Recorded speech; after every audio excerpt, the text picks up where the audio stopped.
Welcome to ATN Society Watch. This is a program where we ventilate societal issues, give them aggregate attention with a view to prefer solutions that will benefit humanity. Our topics for today: Rivers State, woman arrested over teen torture, rape allegation. Lagos State, NDLEA arrests 6 foreigners with drug-laden boats. Power abuse, family seeks compensation for caterer shot by police. And then gender bias, man sets wife ablaze over birth of daughters. We're open for advert placements, news and events coverage, personality, society and political interviews, product, service and promotion, commercials. You can connect with us on all our ATN socials, Facebook and YouTube, Atlantic Television Network, Instagram and TikTok, Atlantic TV Network 1, Twitter, atlantictv.net, and also watch us live on our website, www.atlanticnetwork.tv. With me today, I have a very special guest, Mr. Onose, right? Yes, Onose.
Welcome back.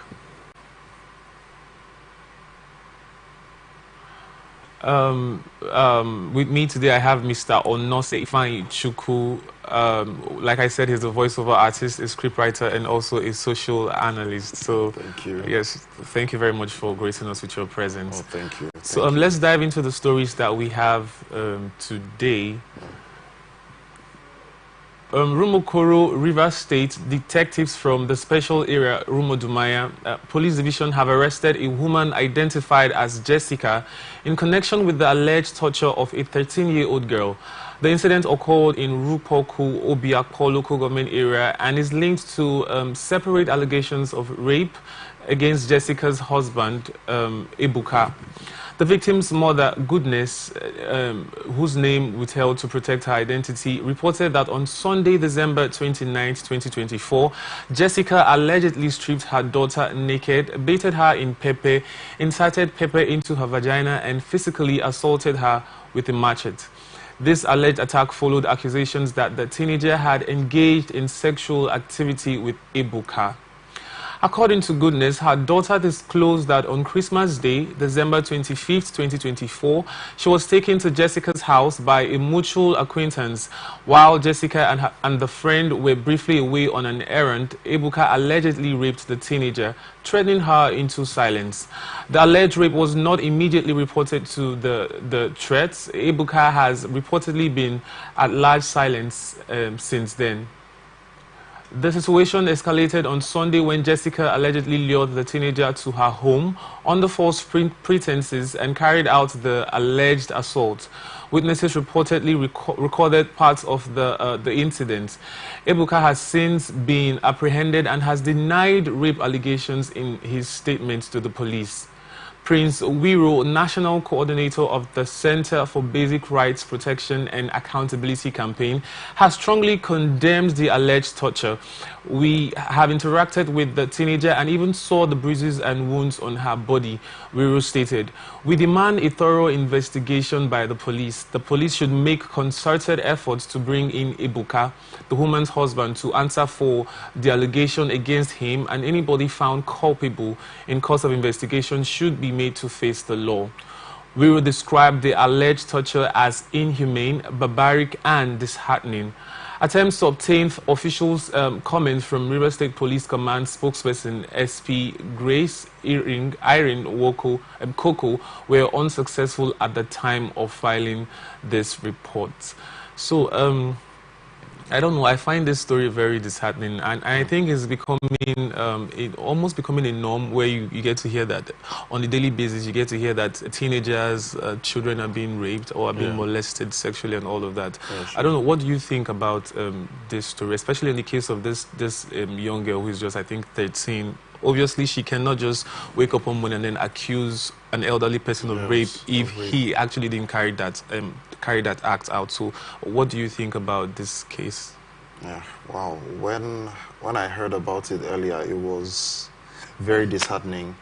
And I know there are always two sides of stories like this when you talk about the victim and the person who has been the alleged or the accused person.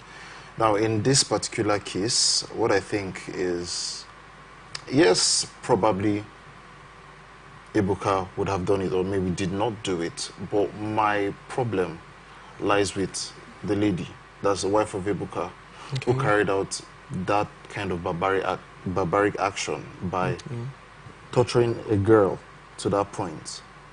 And it's just a very crazy story because, one, Ebuka went missing after the whole situation. Which kind of suggests that throws a shady like that, there is something wrong somewhere, because he had to be apprehended somewhere else. So definitely, if we are judging like from common sense, Ebuka did it and forced this young lady to be quiet. But the line of action taken by the wife is just terrible. And I don't think, like with the story, I've heard enough about the consequences she had to face for that, because you doing that to another person's child. Okay, let's assume they had an affair together. Let's assume, okay, yes, she probably seduced Ebuka, but look, she's 13 years old. Ebuka probably is in his early 30s. So does it mean he didn't have enough sense to reject?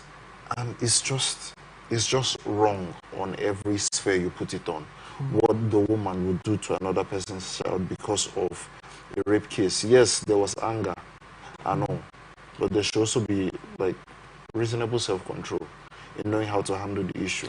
But do you think she has the right to be angry? Because I don't think I don't see how possible it is for, you use the word seduce for a child of that age. She's just 13 to be able to seduce an adult. So whatever the woman must have assumed could have been the issue, still doesn't, I don't think, do you think it still gives her the right to go ahead, and even if the child actually seduced the man, which I think is impossible, do you think, yes, I think it's quite impossible. Do you think whatever action that lady carried out on that child, even if she seduced the man, like you said, do you think it was worth it? Seduced or not seduced, it wasn't worth it, it was wrong. That's it. And even the aspect of, it's generally impossible for a child to do that. But let's be frank, a lot of young people are crazy in our day. This child is 13. 13-year-olds. Things are happening, my brother. So, like, that is not generally or on a large scale possible.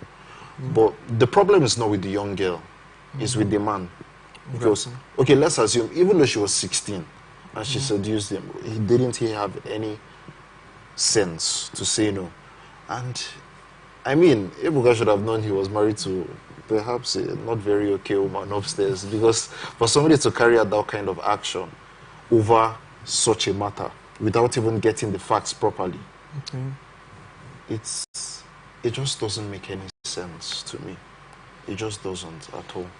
Okay, so the issue of Ebuka going missing Yeah. for now actually suggests that he kind of in a way probably would have done.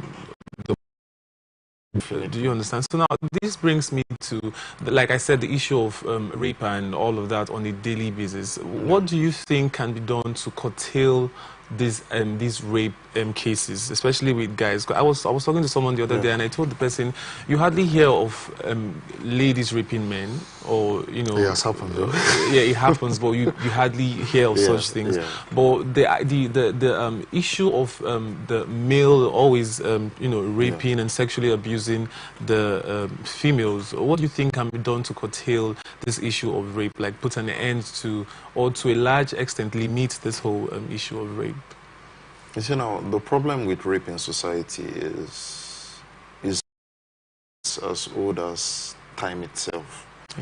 And in our society today, especially a society like Nigeria, let me digress. There was something that happened with me and my sisters. We went on an outing. I think that should be at one of the parks here in Port Harcourt, and I wasn't there yet, so I was on my way.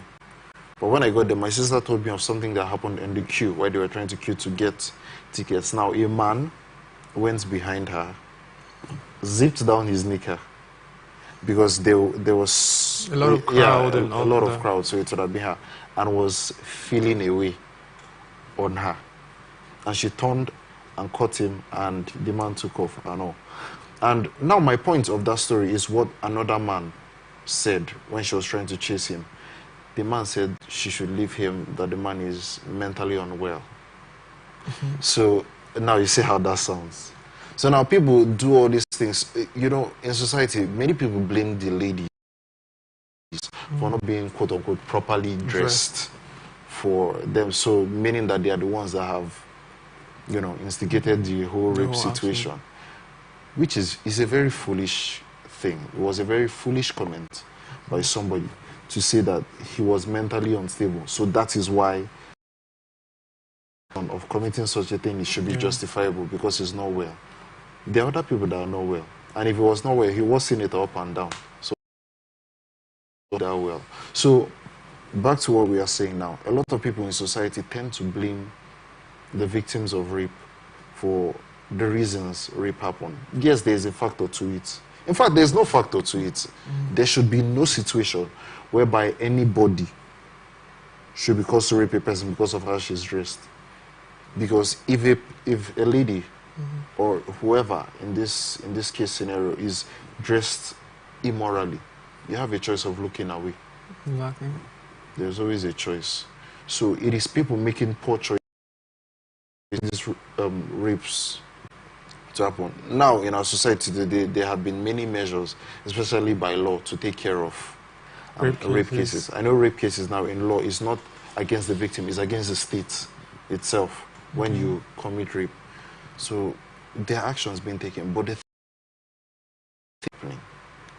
And I think what should be done is young ladies and people to be armed with tools to protect themselves in it will be possible for someone who's going out in the early hours of the morning for the day's job, and then you start walking about with tools and all of that. Don't you think people would also, like the ladies might also abuse that privilege and then...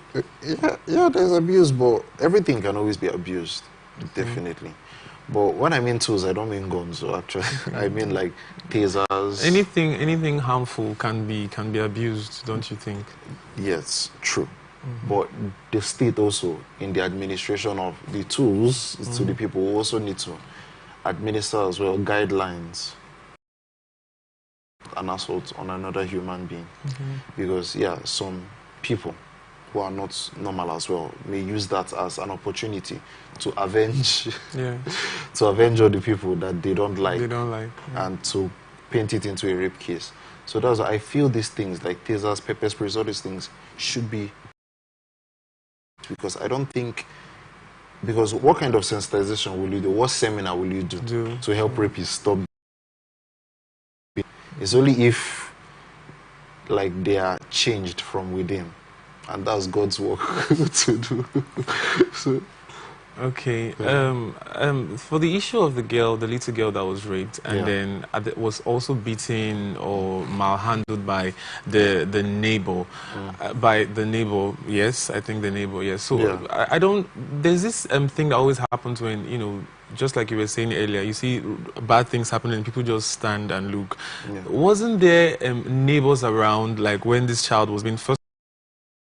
So you go ahead to apply pepper on the body and then also in the private part of that child. Oh my God. Is it like they didn't have neighbors around? Because I feel like if they were to be any of these people around, there should have been a case of, okay, it's okay, don't do this, no, you shouldn't do that. Okay, so, and these things happen often where you fully treated and then people just stand and look. Do you should be given to those people by watch and do nothing when such cases are going on? Do you think it's right for such to happen? And if in a situation where you have those people around and then they do absolutely a measure of punishment or level of punishment should be given to those? I think, my answer is going to be dicey. I think yes and no as well. Okay. Because we need to face facts, community from our society. When we were younger, we have this ideology that it takes a village to raise a child or a person. But things have escalated so wrong. Help somebody, you can get into trouble. Okay. Now, I can remember a case of my dad while we were much younger trying to separate a fighter and got arrested for it. He was. So now people have this idea, a girl being beaten and one now, okay, let's talk about me being in that situation. And I'm just passing and I see that happening. One, I won't get involved, not because I'm heartless. One, I don't know the story behind it. I don't know if it's a mother punishing the child. I don't know. And even if a mother punishing a child like that, I think that's wrong. Personally, that's my view. And I don't know if it's a mother punishing a child. I don't know if there's a criminal being apprehended. I don't know the whole story behind this. But how a 13-year-old situation. But I think in cases like that, the authorities are supposed to be contacted. But again now, being honest, how effective are the authorities in these matters? How fast will they get there when the young lady is dead? So these are things, yes, there might actually be, can sometimes keep people back. So yes, there can be measures whereby if you see things like this and you do not report, there should be a punishment for it in a way. You need to think on the side of the people who are the onlookers as well. Maybe because now social media is such a powerful tool. So maybe them doing their part is by taking these videos as evidence, but not getting directly involved. It's also, so what would be the essence of that evidence taken when the person in question is dead? It's to bring justice at the end of the day. Because you may not possibly be able to get involved at that time. Okay. Like, we need to look at things from people's perspectives, not just the fact of the law, normal. People may not even be like trustworthy. You may not know. I've helped people, and it happens to be that the person I helped was the problem at the end. Okay. So that can also be the situation. So that's why people leave it into the hand of the authorities. Okay. So that's just it. All right, thank you very much for your contributions on that topic. So we'll move straight into the next topic. Okay. We said it has here that 6 foreigners with 960 kilograms of cannabis known as Ghanaian loud were intercepted at Eleko Beach in Lekki, Lagos on Christmas Eve. The suspects, who reportedly smuggled the cannabis from Ghana through the waterways, were arrested during a midnight operation. The Femi Babafemi identified the suspects as 2 Ghanaians, Godsway John, 38 years, and Freedom Kelvin, 33, and 4 Beninese nationals. Chengao Hansu, which is 23, Gadabo Yamento, 47, Adant Sasa, 34, Ayao Kayivi, 21. Bafemi stated, Office of the Marine Command of the NDLEA intercepted 2 boats loaded with 1,960 kilograms of Ghanaian loud at Eleko Beach. 6 foreign nationals who transported the consignment from Ghana were arrested during the operation. In a separate operation, a 48-year-old businesswoman, Orizu Athor, was arrested at the Nnamdi Azikiwe International Airport, Abuja, on December 22nd while attempting to board an Air France flight to Paris. Orizu was flagged for refusing a body scan during passenger clearance, citing medical reasons. He was subsequently taken into custody where he excreted 74 wraps of class in a shop at Balogun Market, Lagos Island, where he sells school and travel bags. He claimed he was offered 3,000 euros to deliver the consignment to Paris and travel to Abuja Airport to evade detection. In Katsina State, 2 suspects were arrested in separate operations for possession of compressed cannabis sativa. Ibrahim Shaibu, who's 35 years, was caught with 40 album-sized parcels of cannabis weighing 35 kilograms at the Central Motor Park on Christmas Day. Umau Ahmed, 47, was intercepted along the Zaria Malamfashi Road with 27 parcels weighing 13.5 kg on December 28. A raid in Benin City, Edo State, on December 23rd led to the arrest of a 21-year-old suspect, Kosiso Chukwu Ozigbo. Recovered items included 32,490 pills of tramadol in various dosages, 936 bottles of codeine-based syrup, and other quantities of opioids, according to Baba Femi.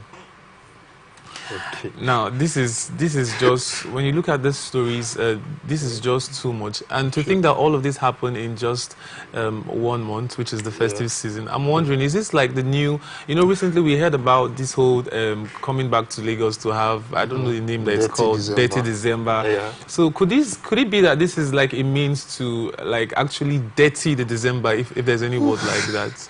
Because why all of these drugs? Can't people have fun without all of these drugs and all of that?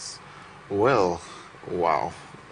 First of all, those are a lot of drugs going around during 25th and the rest. Yes. Wow. And when you start reading it immediately, like a very good joke just came into my mind. The first candidate that was apprehended, his name is God's Way. Okay. And God's way seems to be going the wrong way. So, wow, back to your question about, wow. Well, I don't really know much about the drug movement in Africa, Nigeria, and the rest, but we know it's a thing. It's happening every day, probably. Maybe this December, they were shipping in for the new year and the rest of it. So I think that's why it was in so much bulk. Yeah, I don't know why people do that. I don't know. I haven't ever done it myself, so I don't know why it happens. But the thing about drugs, and well, good job to the drug law enforcement, apprehending these people pushing around these hard drugs in different places. But it's still going to keep happening, sadly, unfortunately, until even greater measures are carried out, because even some people, this is very disheartening to see, some people who are also in authority are involved in these movements. So you would be surprised, out of 100% of these things that happen, this is just 5% of it that has been discovered. There is so much more going on, which I don't really have knowledge about, but I can tell you it's happening. So these people moving in drugs and moving out drugs, I don't know if it's for Dirty December. I can't tell you the that. The first story actually implies that it was actually for, because that happened on the 25th, on Christmas Eve. So how beautiful! I was in church that day. So while we were in church celebrating the whole Christmas, people were out there, trying to celebrate something else. Yeah. So that's why I was asking, is it that people cannot, like young adults cannot have, they can't do without that, such parties and have fun without these drugs? And it's really crazy, because I mean, why on earth? And for the people who smuggle these things into our country and all of that, do you think the law enforcement agencies are doing well enough to curtail these movements of drugs and all of that? Oh, okay. I'll start from the first question where you asked if young people can't have fun without, moving this around. Well, they can. I mean, I had a good time on 25th. Okay. They can, but we need to look at the reasons why people take drugs. Some people have been moved into drugs through association. Some people going through emotional issues or depression. It has been an escape mechanism for a few people out there, and some people it's just a business to get the funds, and for the pushers too. Some of them, they may be into debts. One of the things I noticed, like through research, that many of the people who push drugs are actually into bondage to those who they push for. So it's either a matter of, oh, I owe this person a debt, and he decided, okay, since you can't pay, this is what you're going to do for me, and they're stuck. You see, one of the things about problems, which is very, very terrible. That's why people should, move for wealth, so that you don't be in bondage to anybody. So, yeah, we need to look at the reasons why people take drugs, and I think rather than our government, like, dealing with the end results, why don't they look at the roots of the reasons and try to work on those roots? Because if the roots are clean, the fruits will be clean as well. So if they can get to understand by why these things are happening and start dealing with the issues more. Okay. Well, like I said, now in reference to your second question, I think the people who are honest people in drug law enforcement probably are doing their best to see these things change, because I think it's just like this drug thing is just like it's also the people who are also in authority keep on fighting, and let's hope things get better. Okay, so is there any punishment for those who are caught either smuggling or taking or anything of that? Probably other legal actions will be taken against them. Okay, yes. But do you think whatever punishment that is being given to them, do you think it's going to be enough to put an end to the whole smuggling of drugs? Oh, no, it won't. Especially for those who are addicted rather to the intake of drugs and all of that. So for someone, okay, let's assume you have people out there who, someone who is addicted, what would be your advice to that person? Then should get help. Okay. You see, one of the beautiful things I really appreciate in our nation and our institution is the impact of parochial institutions. By that I mean churches and others. That apart from, I think, pastors and ministers have realized that apart from just laying hands and shouting fire, there is also a physiological or mental aspect to it, to see how they can help people in this situations. Like the church I attend, we have a department for addictions and recovery, which we have well-trained specialists dealing with people who have drug addictions, seeing them get out of it. And I know of a few people who are clean, at least for months now. And I think if I don't know, if our government can also adapt to that system, rather than jailing these people. Because when you jail them, they stay for a time. When they come out, they continue. Exactly. Definitely. Once a person is addicted to a particular substance, I don't think just keeping the person away from it is enough. Because there has to be an in-depth work, a deep work in that person. And I really give a big ups to the churches and the foundations and institutions and NGOs who are working very hard, fighting daily to see that these things are solved in our society. Okay, so taking you back to the statement you made where you said some of these people take these drugs because of depression, on all of those things.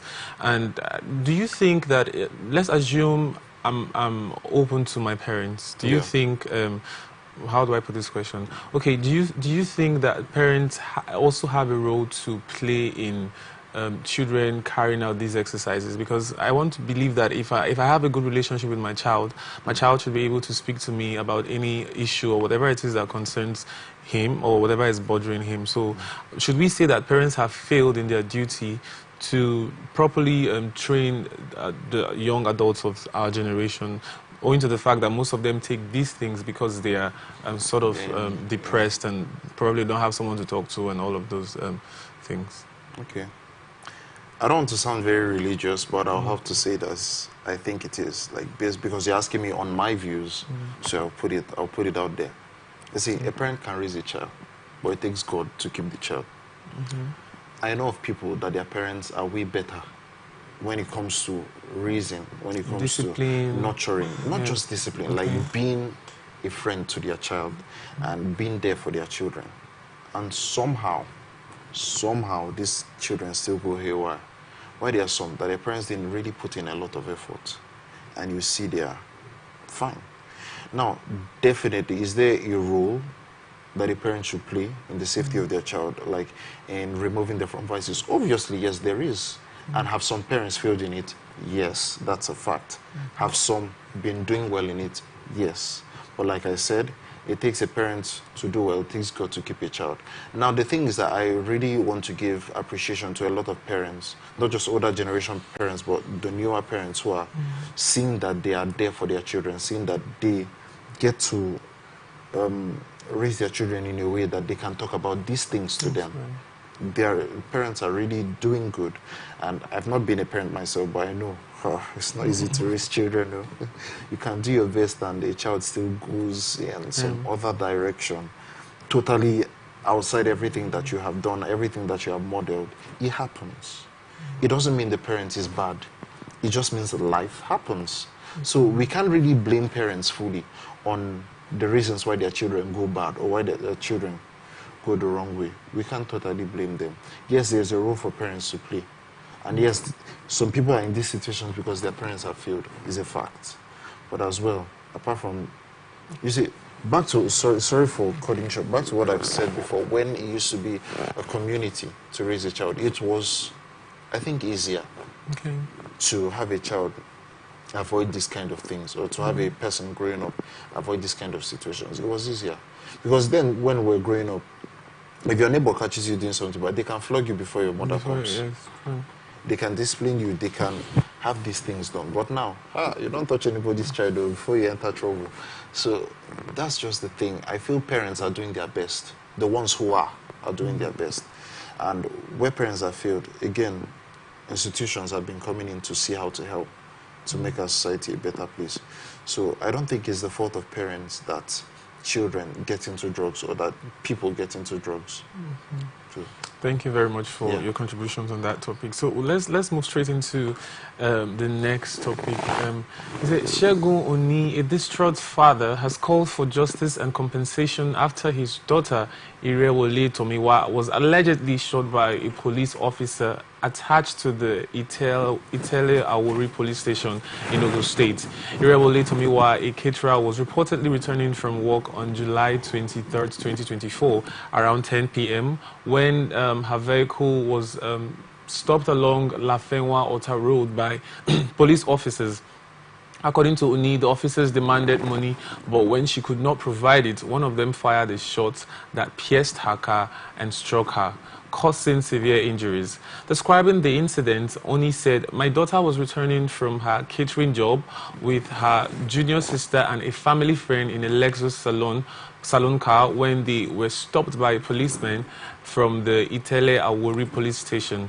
The officers in mufti and using an unregistered minibus painted in Lagos colors for the illegal duties demanded money. When they couldn't provide it, a drunk ASP recently transferred from Owode for a similar offense shot at the car. The bullet went through the back boots, hit my daughter, and exited through her stomach. Irewole Tomiwa was rushed to a private hospital before being transferred to Lagos State University Teaching Hospital, Ikeja. Oni noted that the immediate past Ogun State Commissioner of Police, Abiodun Alamutu, visited the hospital, offering financial assistance and promising to refund medical expenses. The DPO of the station's CSP, Juliana Sodiq, gave us 1 million naira during her visit, and CP Alamutu also provided 1 million naira pledging for further support. However, since then, no further help has been provided. I had to discharge my daughter from the hospital on September 3 due to mounting bills, Oni lamented. Oni revealed that over 10 million naira has been spent on his daughter's treatment, and an additional funds are required to fly her abroad for further care. Despite efforts to follow up with the police, including letters to the Inspector General of Police, Kayode Egbetokun, no action has been taken. Repeated calls to State Police Public Relations Officer Omolola Odutola and Force Public Relations Officer Muyiwa Adejobi went unanswered as of the time of filing this report. Okay, this story is, I don't know, because before we were talking about Yahoo boys, and it was more like it was just Yahoo boys, Yahoo boys, Yahoo boys. But now in this case, we have she's not a Yahoo girl, of course. She's a caterer who was coming back from her work, and just because you demanded for money and she did not give, you had to. What do you think about this story? Well, it's terrible, obviously. Like, seeing somebody supposed to be in law enforcement to protect the people is now being the person to harass the people. Now, I'm thinking about Tomiwa's case, of which I heard of earlier, and I from what I read, that the person or the officer in question who did that was one, drunk, and was as well transferred from another for the same reason. So the question now is, why do you transfer an officer like that instead of just removing him? I don't know how that happened, but you know, they just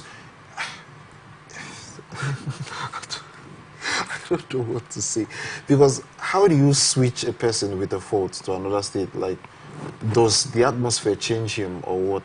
Because he was moved to another and did the same thing as well. And now a young lady, Tomiwa, is now in the hospital, is now undergoing care with bills piling up because of that situation. It's just, police harass a lot of people, and it's not just the Yahoo boys or the Yahoo girls. It's now the general public. Like, I've been in public transports many times where the police will just stop your car, stop your bus, and actually come down and search you. I know the thing. If they see the real Yahoo boys now, they won't be able to search them. But it's the people who are just going freely.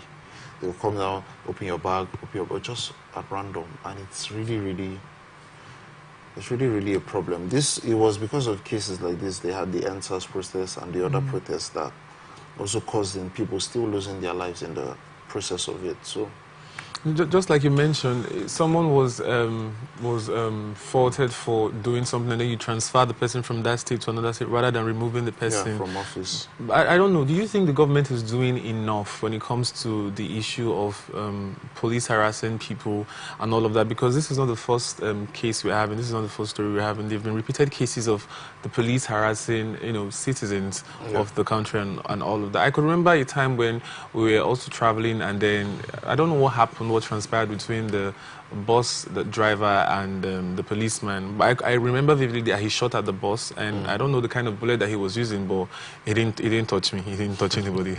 So, what the government? Do you think the government is doing enough? Because I feel like when guns or arms are given to these people, they tend to use it as the way it pleases them. Do you think enough orientation is being given to these people? Do they just get up and employ people and then give them guns? Like, are they actually doing enough? I don't even know the words, but do you think the government is doing enough when it comes to orienting the police force and all of that? Well, definitely I may not be in a position to say, because I don't work in the force or anything, but from the results, I think the answer is obvious. Not enough. Because we see these things, it's not just a one-off thing. It happens again and again and again and again. So definitely, probably it may be the government is doing enough orientation and the orientation is not entering. It could also be that. But definitely when there's a problem, it's leadership that is always questioned for the lapses. So we see that this is still going on, although it reduced at a certain time this year. Probably there was more scrutiny on the forces. I think that's why it came down a bit, but it's almost back to the same level again. So I think the government should look into it again and continually begin to do what they've been doing or better than they've been doing, to see how we can get ourselves out of this problem. Okay, it was also mentioned that a certain amount of money was given to the parents of this girl. Well, can that actually suffice for the treatment and all of that? Because the man is saying that he has spent over 10 million naira to treat the child, and I don't know. I don't work in the medical space, so I can't say if 10 million naira is enough to treat someone who was shot at. Because he's saying he was given just 2 million naira and then 10 million naira is what he has spent. And there's still a need for more because I think he mentioned that he needs to take overseas. So should we be expecting the government to do more in terms of this, or is the 2 million naira that was given by the government enough for the treatment of the child? Well, obviously not from what the man has said, because one, they're not just treating a gunshot wound. From the stories and everything, she has been incapacitated and other complications and all that. So they're not just treating that shot, they're treating other damages that has been caused from that shot. So obviously, I'm not a doctor as well, but for giving the way things have been explained, I don't think 2 million will be enough. And is the government supposed to see to it that more compensations are given, obviously, because the person who causes problems is a representative of the government, as well. So, yeah, the government should do better. Okay, thank you. Thank you very much. So, on to the next story. We have that 32-year-old man from Maharashtra's Pabani district in India has been arrested for allegedly setting his wife on fire after she gave birth to their third daughter.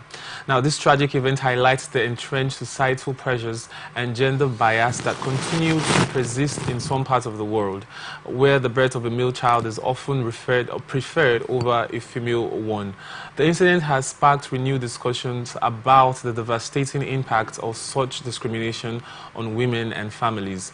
Kondik Otam Kale, the accused, had a history of taunting his wife, Maina, for not bearing sons, as revealed in a complaint filed by Maina's sister.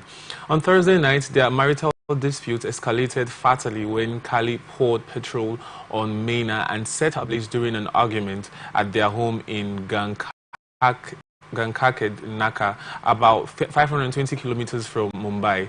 Maina managed to flee the house, screaming for help as neighbors rushed to extinguish the flames. Despite their efforts, she sustained severe burns and died while being transported to the hospital. Authorities have since arrested Kale on charges of murder. This tragic case sheds light on the destructive impact of gender prejudice, which continues to plague societies. It underscores the urgency of fostering equality and eradicating cultural norms that perpetuate violence against women. I know you're not a doctor, but then this whole issue and these cases of men saying it's not what I put in that you're bringing out and all of that. How does that really work? Like, so you have an intercourse with a woman and your wife per se, and then she gives birth to a female child, and you're upset that that was not what you were expecting. Is that supposed to be the woman's fault? Like, is there something she was supposed to do, or is there anything that women need to do to be able to bring out male children for their husbands? Well, well. Like, it's logical. Garbage in, garbage out is what he put in, that it has come to as a result. So him blaming the woman is already an ignorant move as well. But just for a very long time now, women have been discriminated and have been blamed for most of the problems in society, when it's not always their fault. Like, now this issue of Maina giving birth to 3 daughters, which in my opinion is a very great blessing, but the husband taunting her that it is her fault that there is no male. No male. Quite an impressive story, but well, he's wrong as well. But it's not a woman's fault what a man puts into her. So now the man, according to the story, they've had issues, several issues where the, because of this same Gender issues. this same gender issues. Do people still do that in this our time and age where you give birth to a female child and it's more like, okay, the female child cannot do this, the female child cannot. The essence why of me wanting to have a male child is, just like back in the days where you watch in African movies, you need an heir to your throne and all of that. But we've seen the female child do exploits in our time. So why do you think people still have that idea or perception of male children are better than female children? Well, it's just one word: ignorance. Simple ignorance and carrying on the foolishness of the past, the future. There was a time really important where a male child was preferred over a female child because of certain cultural values. But there's something where we have the repugnancy test. Anything that is contrary to natural justice, equity, and good conscience is null and void. So as society has progressed, especially the Nigerian culture has progressed and has seen that the preference of a male child over inheritance, value, over education, they have seen it as unreasonable. The society has adjusted or evolved to think better. But there are still some societies where people still have this very, very poor mindset that having a girl child is a problem. And mind you, actually, let me think about it now from my Nigerian perspective. I have two sisters myself, and I'm the only male child. So I'm thinking about it, like, what if my dad had more girls? Calculating bride price, that is investment coming into the family, actually. So is that by these, anyway, go ahead.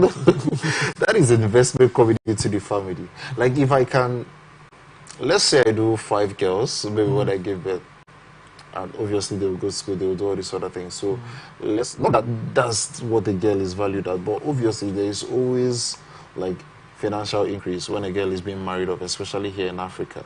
So a lady is always better in care. Yes, boys do well in caring for their families as well, but is the natural skill of a woman to be a better carer of a home and better care. And it's a very foolish thing for a man or a father to look at it and see he's at disadvantage just because he has just girls. Is a foolishness I can't understand. Maybe because I was born in this generation and because maybe my mind has been opened to see the value of human life, not because he's a man or she's a woman. Okay, so this brings me, sorry to cut you. Yeah, sure. This brings me to part of the issue of divorce. Yeah. Okay? People say it's wrong that you're already married to this person, so there's no need for you to, leave the person, and then it's against religion and Christianity and all of that.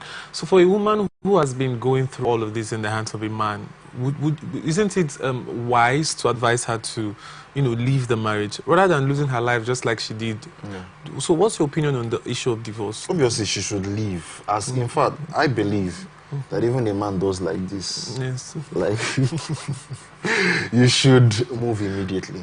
Okay. Domestic violence is not something that should be tolerated in any state. And it's so ridiculous that there are people who are in relationships that the boyfriend hits them, yeah, and they still go ahead in marriage. What do you think? The ring will change anything? Domestic violence should not be allowed. Every woman should not tolerate it. At least, if not divorce, separation for a long time. Let's see if that works. If that doesn't work, go. Because it's better than die because he was married, you did. And for the guys, if you don't love somebody's daughter, don't marry the person. Leave her alone. But is it possible for someone to get married to someone that he or she doesn't like? Oh yes, very, very possible. Okay. People get married for all sorts of reasons. There are people who get married for transactional purposes as well. Yeah, and my personal opinion about love in marriage is that it's not really a feeling, it's more of a commitment.